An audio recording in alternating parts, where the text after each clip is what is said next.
Dios les bendiga, hermanos, hermanas. Le damos gracias a Dios por permitirnos estar en su casa. Como dice la Biblia, casa de oración para todas las naciones. Esta mañana pues queremos tomar un texto que está en Lucas capítulo 6, los versos 12 al 19. Lucas capítulo 6, versículos del 12 al 19.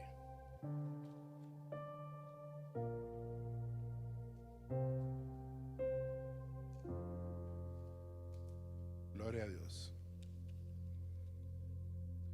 Y dice la palabra de Dios: en el nombre de Jesús, el Salvador del mundo. En aquellos días, él fue al monte a orar y pasó la noche orando a Dios. Y cuando era de día, llamó a sus discípulos y escogió a 12 de ellos, a los cuales también llamó apóstoles. A Simón, a quien también llamó Pedro, a Andrés su hermano, Jacobo y Juan, Felipe y Bartolomé, Mateo, Tomás, Jacobo, hijo de Alfeo, Simón llamado Celote, Judas, hermano de Jacobo, y Judas Iscariote, que llegó a ser el traidor. Y descendió con ellos y se detuvo en un lugar llano en compañía de sus discípulos y de una gran multitud de gente de toda Judea, de Jerusalén y de la costa de Tiro y de Sidón, que habían venido para oírle y para ser sanados de sus enfermedades. Y los que habían sido atormentados de espíritus inmundos eran sanados. Y toda la gente procuraba tocarle, porque poder salía de él y sanaba a todos. Padre, vamos a exponer tu palabra. Pedimos el auxilio de tu Espíritu Santo para que nos ayude en la exposición de tu palabra. Y lo único que queremos es que el nombre de Cristo sea glorificado. Habla a nuestras vidas, Señor, y que tus propósitos con nuestra vida en esta mañana se cumplan para la gloria de tu nombre. Oramos en el nombre de Jesús, nuestro amado Salvador y Señor nuestro. Amén, amén y amén. Cuando uno lee este pasaje y otros pasajes de la palabra de Dios, uno puede ver cómo la Biblia nos muestra que durante el ministerio de Jesús, tuvo tres tipos de relaciones. Tres tipos de relaciones. Relación con Dios, con sus discípulos y con el mundo o la gente en general. Jesús tenía esos tres tipos de relaciones en todo su ministerio. Veamos estas tres relaciones, o los vemos, estas tres relaciones en los evangelios, e inclusive las vamos a ver posteriormente en las cartas de los apóstoles y en la vida de los apóstoles. Era una práctica también de los discípulos posteriormente a la ascensión de Jesús. Entonces me parece que como creyentes, nuestra meta es ser como nuestro Maestro y Señor, ser semejantes a Él. Esa debe ser la meta de todo creyente. Por tanto, nosotros también como discípulos debemos desarrollar intencionalmente estos tres tipos de relaciones, igual que Jesús. Todas las personas deciden con quién se relacionan y cómo se relacionan, ¿cierto?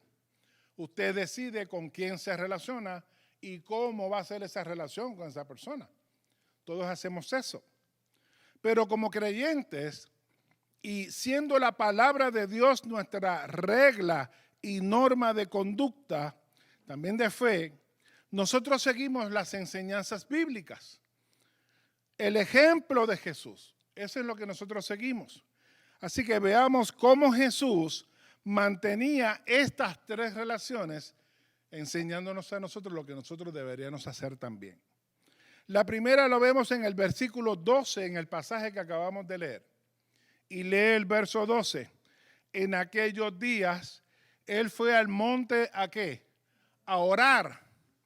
Y pasó la noche orando ¿a quién? A Dios. Pasó toda la noche orando a Dios. Era costumbre de Jesús, sin importar cómo haya sido su día, el pasar tiempo con Dios. Eso no era negociable. No importa cuán pesado hubiera sido su día, su tiempo con Dios no era negociable. Eso era algo que él no fallaba en eso. Era una parte esencial tanto en su vida como también en su ministerio. Y lo vemos por todas partes. Si usted busca en Juan capítulo 7, 53, va a ver que la gente dice, y todo el mundo se fue a su casa. Luego en el capítulo 8, verso 1 dice, pero Jesús se fue al monte de los olivos. O sea que después de un día ajetreo, todas las multitudes, todo el mundo se iba para su casa y Jesús se dirigía al monte para encontrarse con su Padre. Esa era una relación que Jesús celaba con profundidad. Era tan profunda que sus discípulos relacionaban sus milagros y toda su vida con la vida de oración de Jesús, que le pidieron a Jesús que les enseñara a orar. Ellos no le piden a Jesús que les enseñe a orar porque ellos no oraban. Todo judío desde pequeño se le enseña a orar. Y todo buen judío ora todo el tiempo. Pero ellos vieron que en la oración de Jesús había algo diferente. Y era que la relación de Jesús era una relación íntima con el Padre. Era una relación profunda. Dependía de ello. Entonces la pregunta es, ¿nos estará diciendo algo el texto y la costumbre de Jesús? ¿Nos estará invitando a algo? La segunda relación es la relación de Jesús con sus discípulos, que está en los versos del 13 al 15. Dice que cuando era de día y él baja del monte, llamó a sus discípulos, que siempre que hablamos de discípulos pensamos en 12, pero eran cientos. Mucha gente seguía a Jesús. Y de ese grupo que seguía a Jesús, él escoge a 12, dice el texto. Y escogió a 12 ¿de qué? De ellos, de esa multitud, a los cuales también llamó apóstoles. Jesús decidió escoger de entre la multitud y muchos que le seguían a un grupo para relacionarse con ellos en una manera más íntima. No es que no amara a los demás, sino que su propósito era relacionarse con ellos para luego enviarlos. Incluso les da identidad al llamarlos apóstoles. Los diferencia del otro grupo, de la masa que seguía a Jesús, porque dice el texto que los llamó apóstoles. Recuerde que luego nace la iglesia, que es el misterio oculto que después fue revelado, y les enseña cómo debían relacionarse. Jesús sabía que posteriormente iban a quedarse predicando el evangelio. Venía el nacimiento de la iglesia y ellos tenían que aprender a relacionarse entre ellos y a hacer iglesia. Entonces hay un texto muy interesante que yo le invito a que lo busque, marque ahí donde estamos, ¿verdad?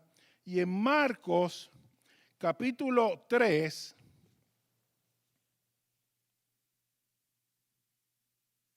Marcos, el Evangelio según San Marcos, en el capítulo 3,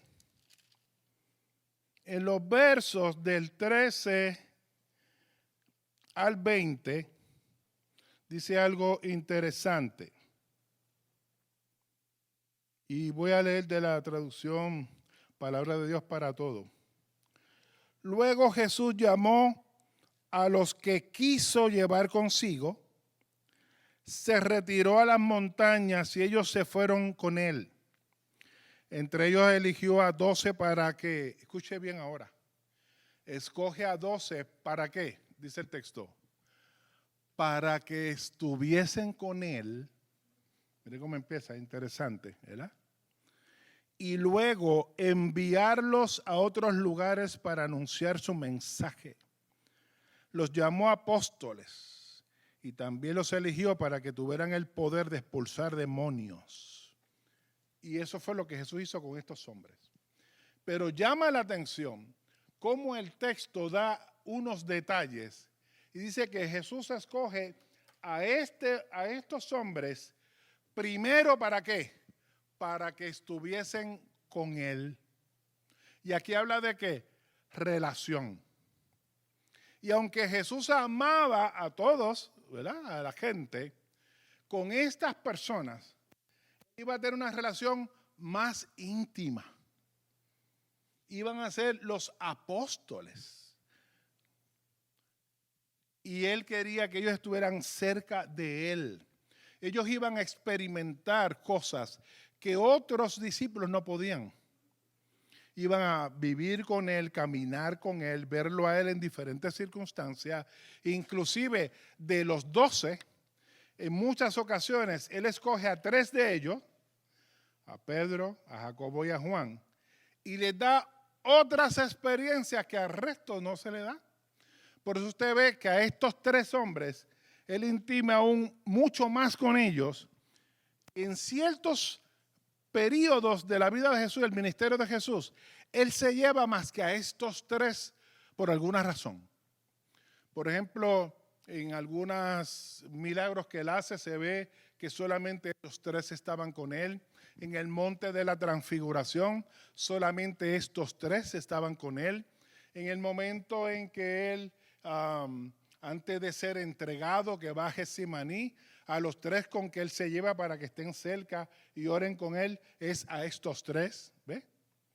Hay una relación ahí profunda. Así que Jesús nos está enseñando aquí que no solamente debemos tener una relación con Dios, sino también con el cuerpo, con los más allegados. Y los más allegados, nosotros hablando aquí ahora, hoy, en el 2022, es que la comunidad de fe. La relación de la comunidad de fe. De los que creemos lo mismo. ¿Verdad? Un Señor, un bautismo, una fe, etcétera, ¿verdad? Es una comunidad de fe que el Señor cela con todo el corazón. Y cuando, por ejemplo, cuando usted estudia Juan capítulo 17, por ejemplo, que es la oración de Jesús, ahí se nos permite, cuando usted lee el texto, se nos permite ser observadores de un momento de intimidad entre Jesús y Dios, donde Él abre el corazón y comienza a hablar y orar al Padre. Y decirle que le glorificara otra vez con la gloria que Él tuvo antes.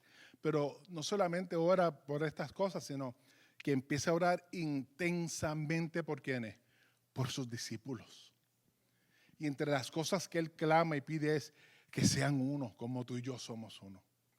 Y que se amen, Padre. Y usted ve esta fuerza, esa intensidad en la oración de Jesús.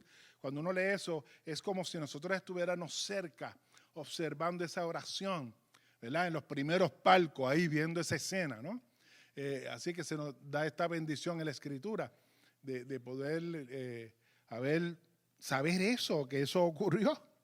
Y los apóstoles entendieron bien eso y ellos empezaron a enseñarlo, porque cuando surge la iglesia vemos que todo esto se vuelve una realidad. Ellos lo aprendieron bien.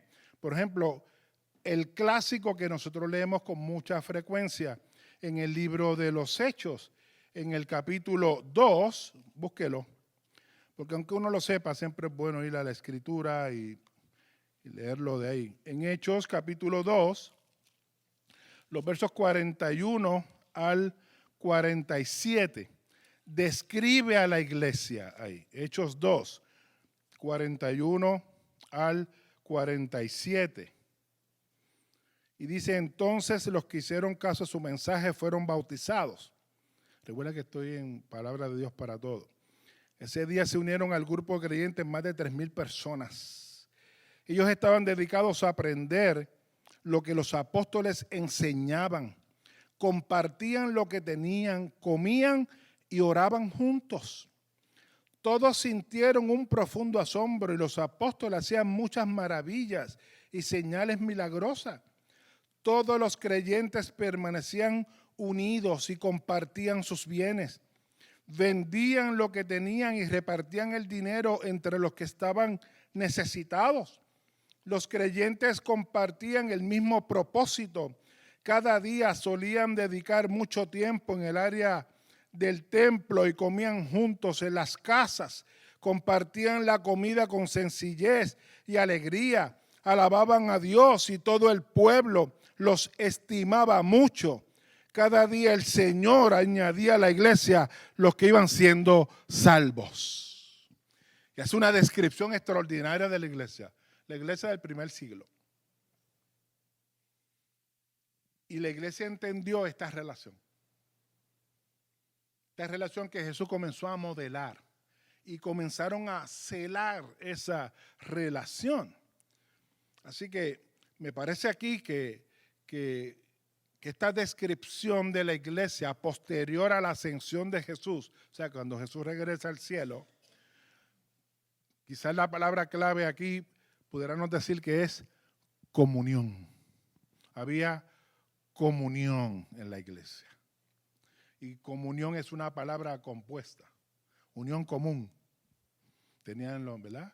En la misma descripción del texto, mismo sentir, etcétera, ¿verdad? Compartían juntos, era como si fueran una sola persona. De hecho, en otro pasaje, en un texto más posterior, dice, tenían un alma y un corazón. ¿Quién tiene un alma y un corazón? Una persona. Y era que ellos esta comunión era tan profunda que eran como si fuera una sola persona. Y está hablando de la iglesia. Y quien logró hacer eso y que eso fuera realidad fue el Espíritu Santo, que fue derramado sobre la iglesia. Extraordinario. Así que cuando miramos el ministerio de Jesús, nos invita a una relación profunda con Dios. Pero no solamente una relación profunda con Dios, nos invita a una relación profunda entre nosotros, entre la comunidad de fe. ¿Cuántos dicen amén a eso? Eso es la iglesia.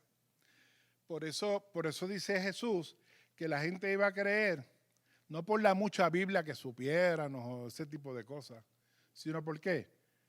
Por el amor que la gente iba a ver en nosotros.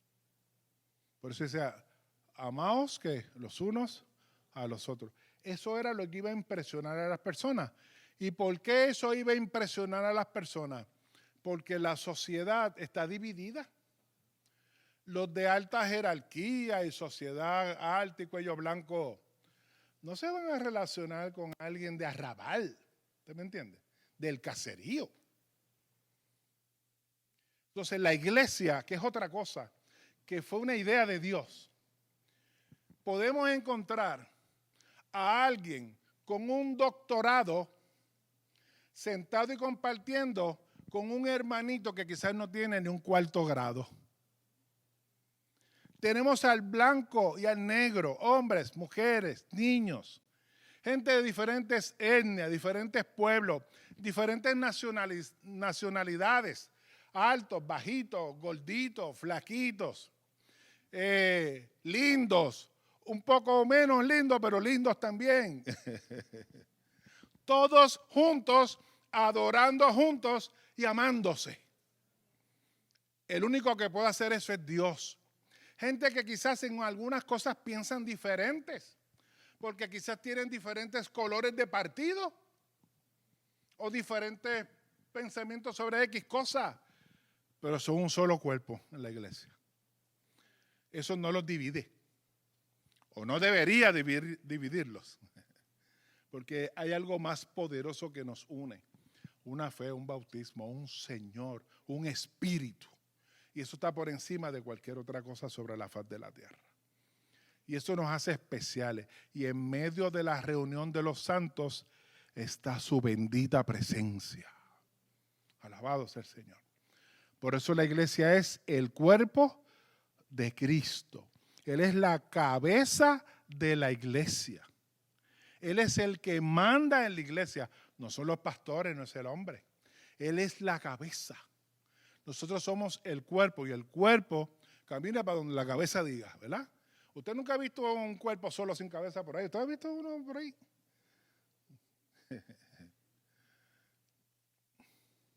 Tenemos un Señor, un bendito Señor. Y dice la Biblia que Él cuida y sustenta a la iglesia. Él es quien hace que la iglesia siga funcionando, exista. No son los programas o los títulos. Es su bendita presencia. Alabado sea su nombre para siempre. Y esto nos lleva a la tercera relación. Y esta relación la vemos en los versos 17 al 19, cuando estoy otra vez, ¿verdad?, en el pasaje que leímos al principio de Lucas 6, ¿verdad? La tercera relación la vemos en los versos 17 al 19, donde dice que cuando Él desciende con sus discípulos, se detiene en un lugar llano en compañía de sus discípulos, y dice que había una multitud de gente de toda que Judea, Jerusalén, de las costas de Tiro y de Sidón, gente de todas partes que habían venido para oírle y para ser sanados de sus enfermedades, ser atendidos. Y dice la Biblia que aunque venía gente de todas partes, Él los atendió a todos. Dice la Biblia, el verso 19, toda la gente procuraba tocarle porque poder salía de Él y sanaba a todos. Para Él la gente también era importante. Y el texto nos habla entonces de personas de todas partes. Significa que al atenderlos a todos, esto implica que se interesó en ellos y quiso hacer algo para aliviar su carga. Esto se llama compasión. Él los amó y los atendió. Él sí quería, no lo hacía. Él no tenía que sanar a todo el mundo. ¿Por qué lo hizo? Porque Él quiso. ¿No se acuerdan del estanque de Betesda? Allá habían cojos, paralíticos, ciegos. Aquello estaba lleno. ¿A quién Él sanó? A un paralítico. Luego que lo sana, ¿qué hace? Se va. ¿Por qué no sanó a todo el mundo allí? Eso tiene sus respuestas, ¿verdad? Pero eso es para otro sermón. Pero así es Jesús. ¿Eso significa que Él no amó a las demás otras personas? Yo creo que la cruz, inmediatamente que pensamos eso, la cruz derriba ese pensamiento. Ninguno de nosotros podemos cuestionar el amor del Señor, porque cuando miramos la cruz, vemos cuán amados somos por Él. Porque la cruz nos habla del profundo amor que el Señor tiene por nosotros. Es la evidencia inequívoca del amor de Dios por nosotros. Por eso, como dije antes, vemos estas tres relaciones en los evangelios y las vemos posteriormente en la vida de los apóstoles y sus escritos. Por tanto, cada creyente e iglesia local debe procurar desarrollar estas tres relaciones. En los planes nuestros de esta iglesia, aquí el encuentro, está que todo lo que hagamos esté afín con esto. Nosotros vamos a estar haciendo un plan donde intencionalmente procuraremos que sea una prioridad, donde hagamos un balance de estas tres relaciones. Esto no es nuevo. Esto también lo vemos en el Antiguo Testamento.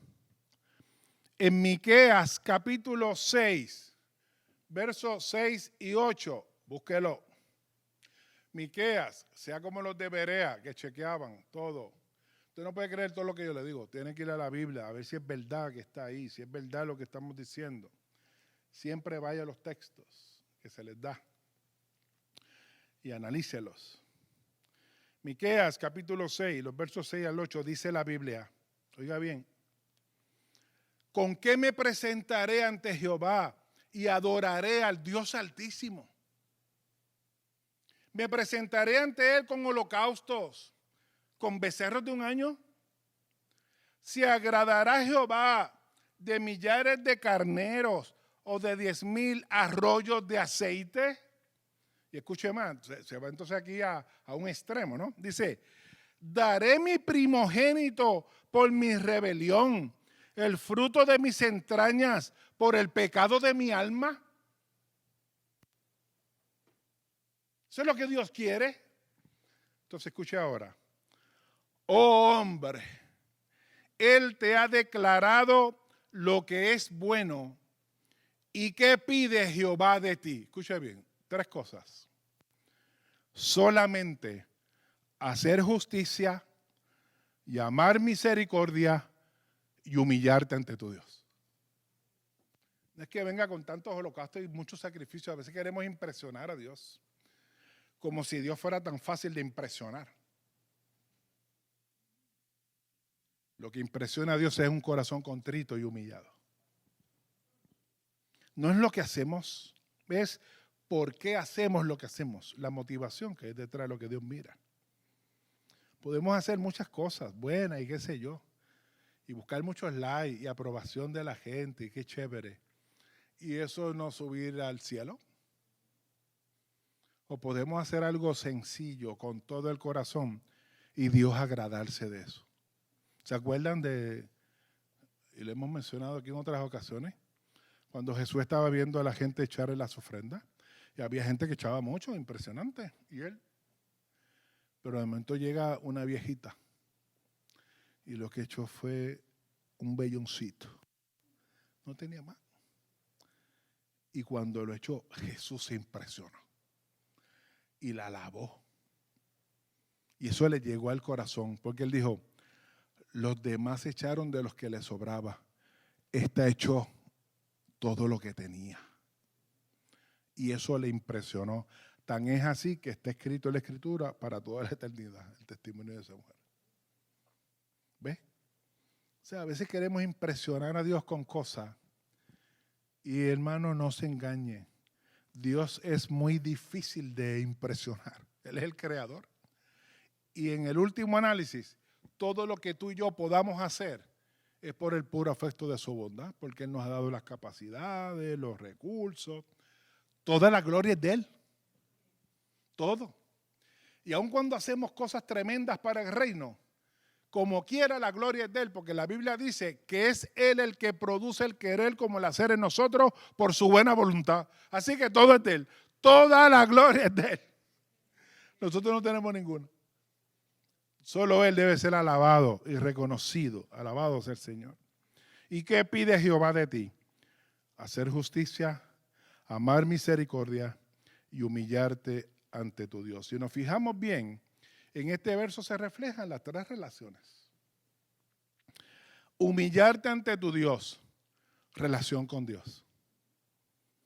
Reconocer que Él es el creador, que Él es santo, que Él es nuestro Dios. No es que es Dios, nuestro Dios. Esa es otra cosa. Tener temor de Dios. Yo no hablo de miedo, sino de respeto por su persona y por su palabra.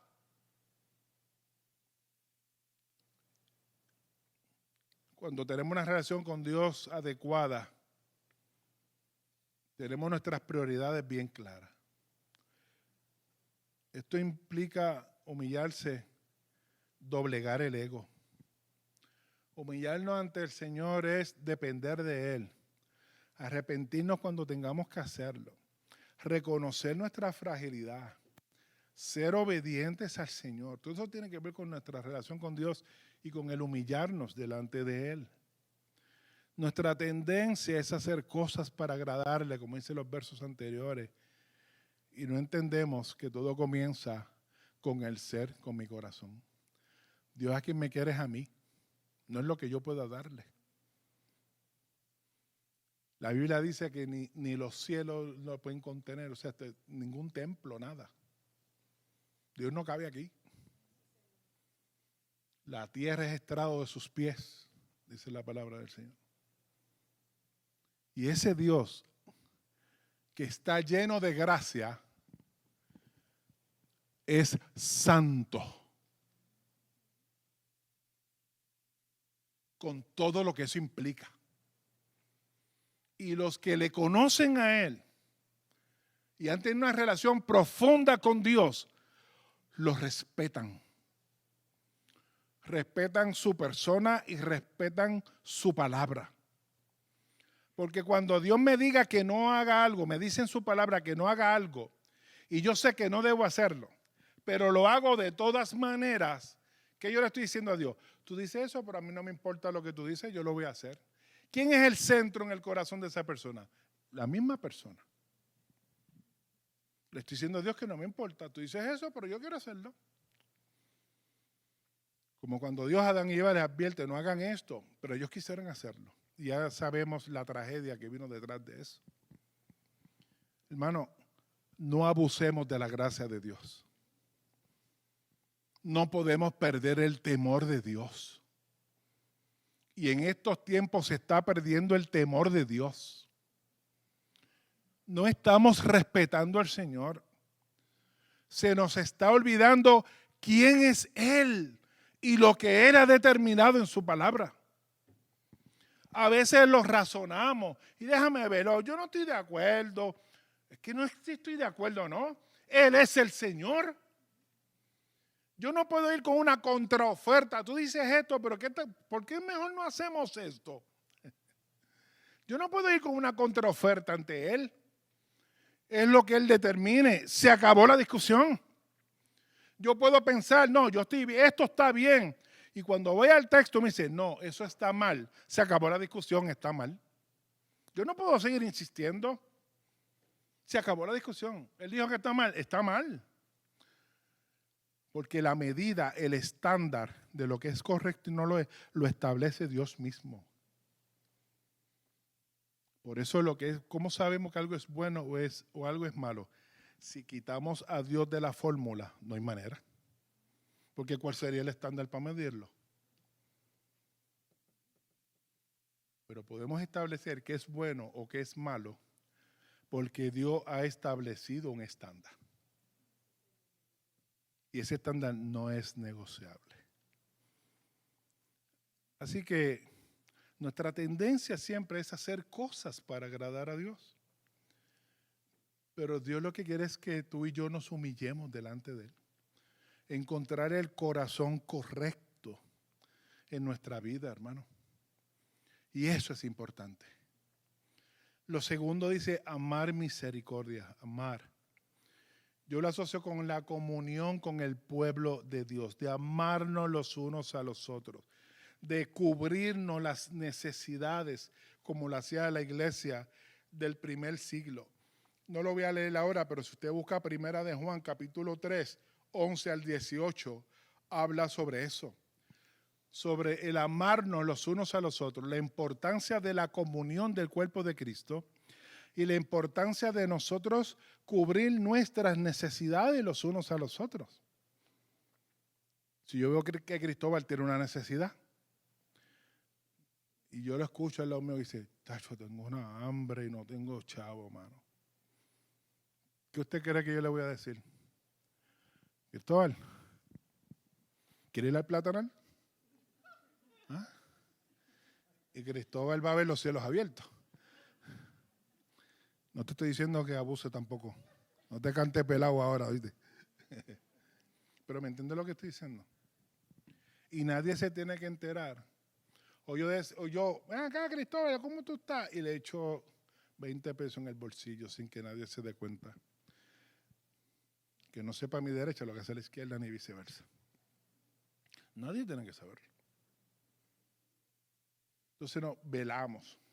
Y ustedes saben que muchas veces yo le pregunto, ¿cómo estás? ¿Necesitas algo? Cualquier cosa me llama.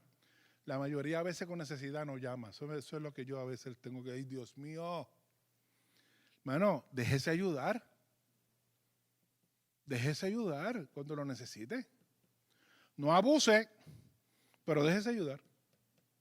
Sí, porque están ¿verdad? A veces, ¿verdad?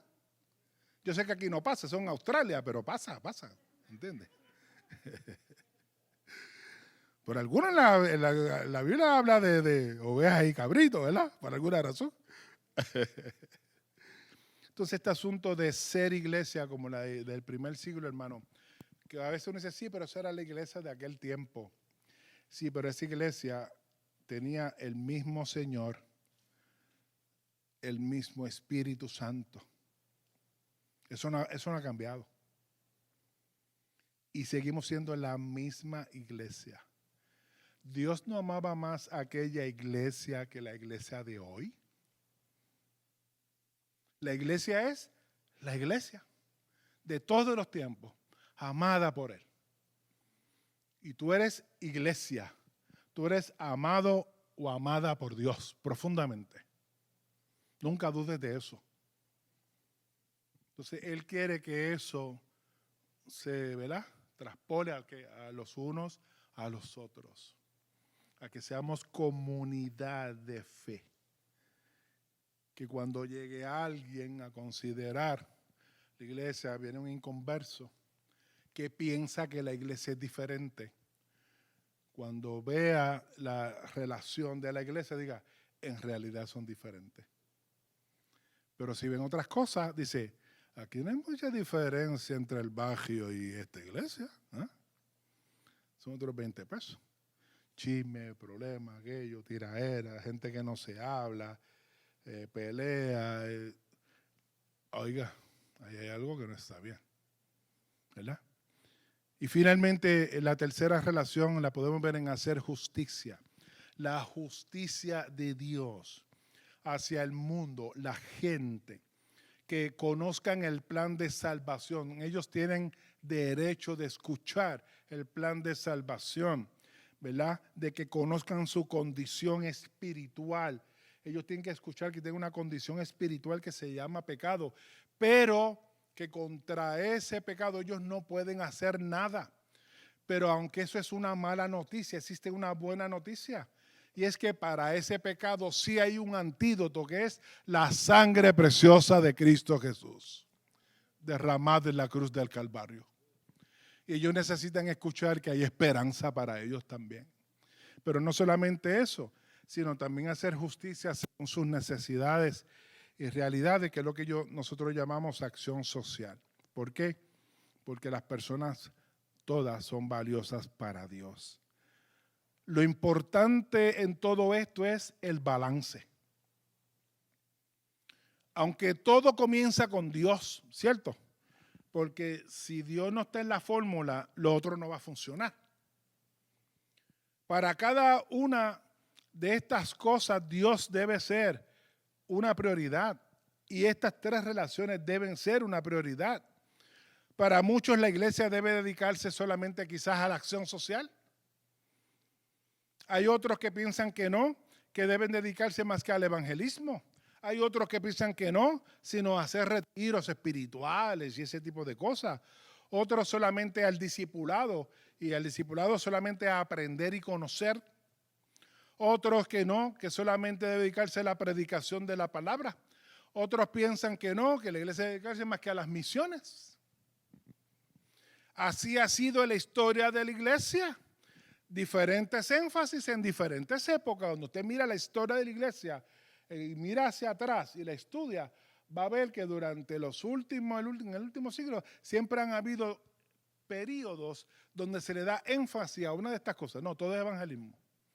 Y se descuida al otro. O no, todo es acción social. O no, todo es búsqueda de Dios. O no, ¿ves?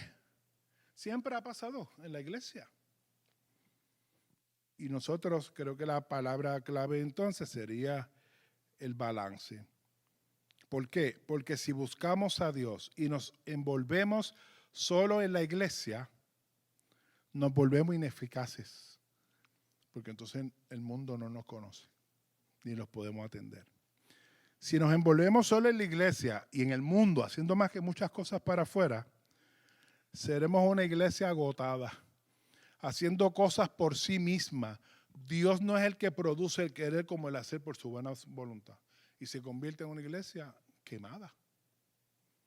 Y si nos enfocamos nada más que en el mundo y Dios, nos estaremos aislando del cuerpo, como los que no se congregan porque están haciendo cosas para Dios. Eso es un disparate. No podemos dejar de congregarnos. necesitamos la comunidad de fe.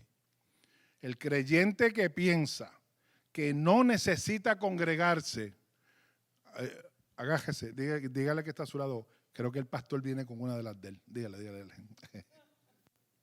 Oiga bien, yo soy José Rosario y me hago responsable de las palabras que voy a decir. Y lo digo con todo mi corazón.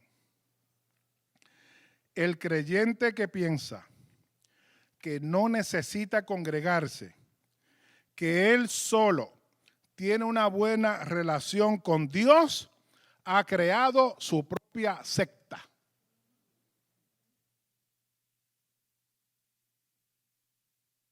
¿Cómo sabe que está bien o lo que está aprendiendo está correcto? ¿Cómo lo puede medir?